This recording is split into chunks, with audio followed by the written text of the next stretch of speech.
He says, "I love you." Nora goes quiet, not from doubt, from something else. A wall rises instantly. She needs space suddenly. The closer he gets, the further she retreats.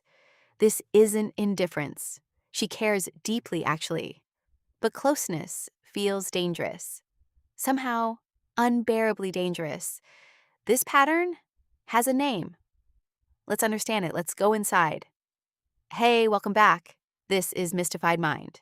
Nora is independent, capable, deeply self-sufficient. She's never needed much from anyone.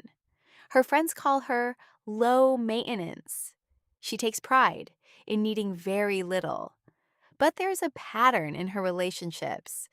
Every time someone gets truly close, Nora finds a reason to create distance. She gets suddenly busy with work. She needs a little space. Nothing dramatic, just a quiet retreat. Her partner feels the shift immediately, confused because nothing seemed actually wrong. Nora struggles to explain it herself. She just knows she needs air. Here's the strange part, though. Nora genuinely wants connection and love. She's not avoiding relationships entirely. She's avoiding a specific feeling, the feeling of being fully needed or fully depended upon. As a child, Nora learned to handle things alone. Asking for help rarely worked well, so she stopped asking eventually. She became remarkably capable on her own. That capability served her well for years. Nora isn't the only one who does this. Almost everyone has some version of this pattern.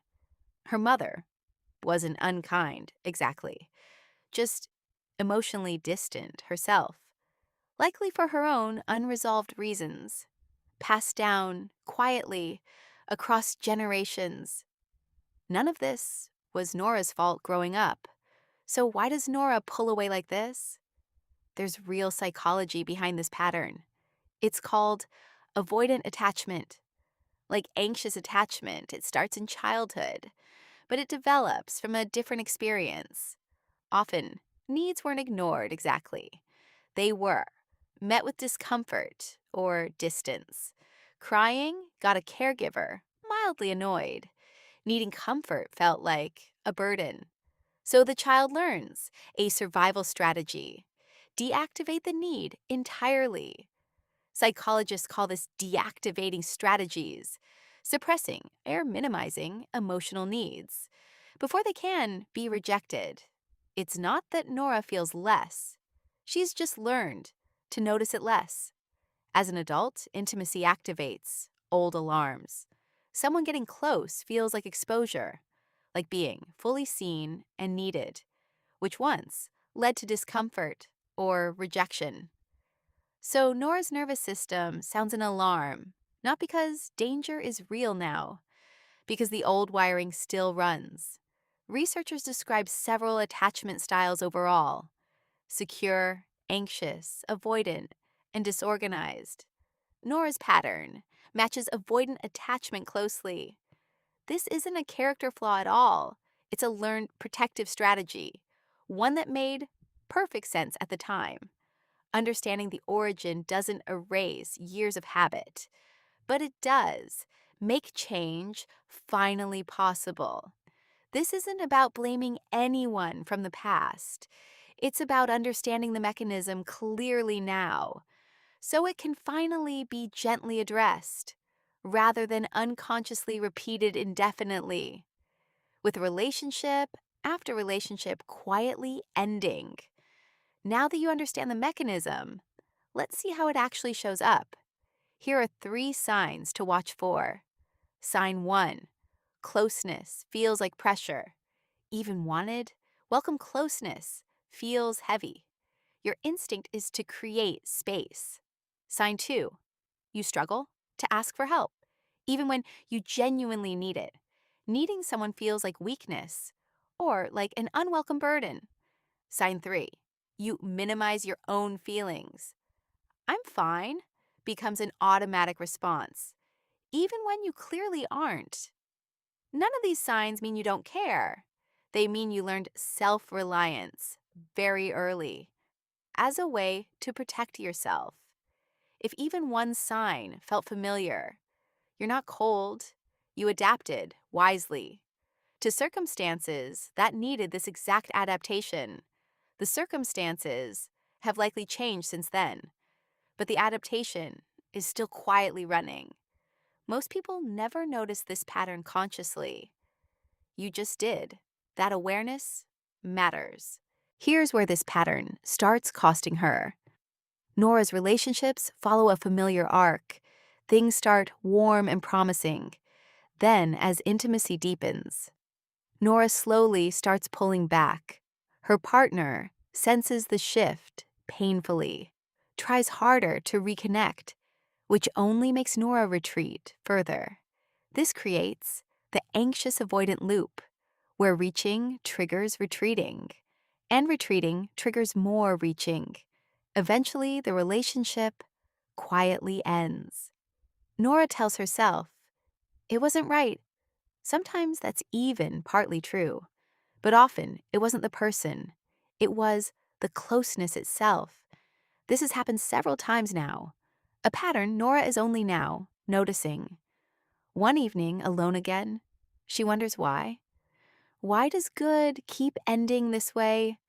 She thinks back to every relationship that faded, each one following the same quiet arc: warmth, closeness, then gradual retreat.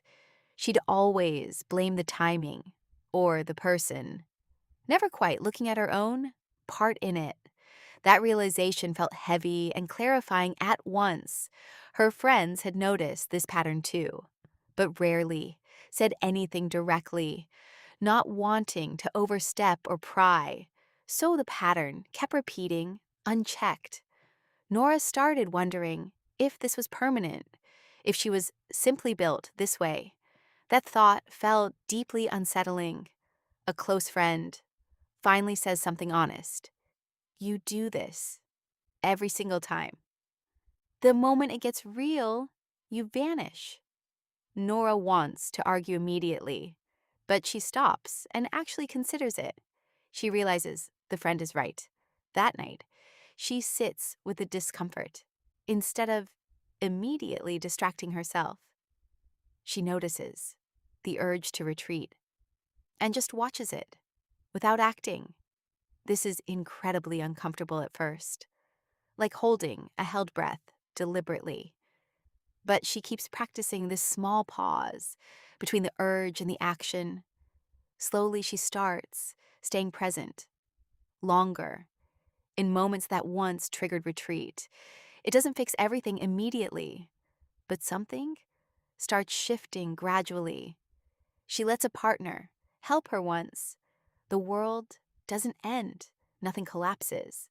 That surprised her more than she expected. Real change rarely happens all at once. It happens one small pause at a time. She started telling partners what she was feeling instead of silently retreating without explanation. "I need a little space," she'd say now, "but I'm not going anywhere." Her partner was surprised and genuinely relieved. Small honesty replacing silent withdrawal. Here's what most people misunderstand about this pattern. They think the goal is becoming needy. That's not it at all. The goal is tolerating closeness without panic. Independence isn't the problem here. Fear, disguised as independence, is the problem.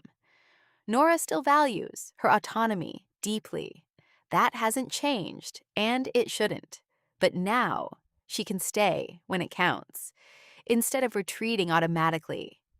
This isn't just about romantic partners. It shows up in friendships and family too. Anywhere real closeness feels threatening, connection isn't actually the danger. The old unresolved fear was the danger. Nora still needs space sometimes. That's healthy. Everyone needs some space. But now it's a choice, not an automatic escape. That distinction changes absolutely everything. Nora still values her independence deeply, But independence and connection aren't opposites. They can coexist in the same life. That's the real lesson from Nora's story. This shift doesn't happen overnight. It takes practice, patience, and self-compassion. But every small pause matters, genuinely. Every time she stays instead of retreating, she teaches her nervous system something new. If you recognize yourself in Nora's story, the pulling away, the sudden need for space, you're not cold and you're not alone. This pattern was formed a long time ago as a way to stay safe from rejection. Understanding that is the first step forward. You don't need to become someone else. Just start noticing the urge to retreat and pause before automatically acting on it. If this made you see something new, do me a favor, hit subscribe. It genuinely helps this channel keep going. Drop a comment if you related to Nora. New videos drop every single week. So hit that bell and stay close, because closeness was never actually the danger. You are always allowed to stay. I'm Nipa. I'll see you next time. Because staying close to someone is a skill, one you can absolutely still learn. That's what this channel is really about, helping you understand your own mind better.